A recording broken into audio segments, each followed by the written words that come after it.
আসসালামু আলাইকুম গাইস, আজকে আমি পাবদা মাছের রেসিপি করব। তো আমি এখানে আদা, রসুন, জিরে, মরিচ গুঁড়ো, হলুদ গুঁড়ো, লবণ সব কিছু পরিমাণ মতো দিয়ে দিলাম। দেওয়ার পরে আমি একটু ভালোভাবে কষিয়ে নিব।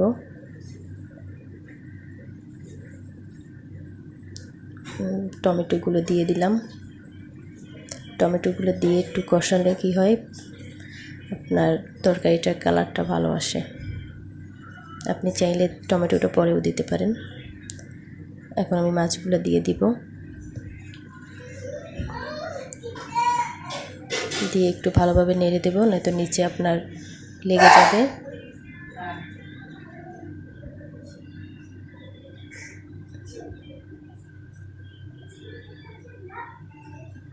এখন আমি পানি দিয়ে দেব।